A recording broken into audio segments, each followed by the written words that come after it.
Hi friends, welcome to our channel. ఈరోజు మీకోసం ఒక మంచి ఇన్ఫర్మేటివ్ వీడియో తీసుకొచ్చాను. అదేంటో లాస్ట్ వరకు చూసేయండి ఈ వీడియోని. మన బైక్స్ అనేటివి గుడ్ కండిషన్లో ఉండాలంటే ఇలా నేను చెప్పినట్లు చేయండి. ఖచ్చితంగా మీకు గుడ్ కండిషన్లో మైలేజ్ కూడా చాలా బాగా వస్తాయి.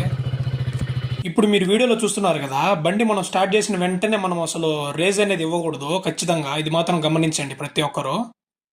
ఫస్ట్ మనం బైక్ స్టార్ట్ చేసిన వెంటనే మనం ఇలా చేయాలి, కొంచెం వెయిట్ చేయాలన్నమాట. అట్లీస్ట్ 1 to 2 minutes మనం బండిని వదిలేయాలి స్టార్ట్ చేసి. అప్పుడు మనకు ఇంజిన్ అనేది హాట్ అయ్యి బాగా వేడి ఎక్కుతుంది. ఆ హాట్ అవ్వడం వల్ల మనకు మొత్తం ఆయిల్ అనేది సర్క్యులేట్ ఉంటుంది మొత్తం త్రూఅవుట్ మనకు వెహికల్ బాడీకి. అప్పుడు మనకు గుడ్ కండిషన్లో ఉంటుంది మెయిన్గా. అలాగే మన బండి అనేది పర్ఫెక్ట్గా ఉండాలంటే మెయిన్గా మనం చేయాల్సింది ఫస్ట్ ఇంజిన్ ఆయిల్ అనేది సర్వీస్ చేపిస్తూ ఉండాలి. అట్లీస్ట్ 3 monthsకి ఒకసారి అనేది కంపల్సరీ మనం చేపిస్తూ ఉంటే బండి చాలా బాగుంటుంది గుడ్ కండిషన్లో. మీరు కూడా చేపియండి బండిని.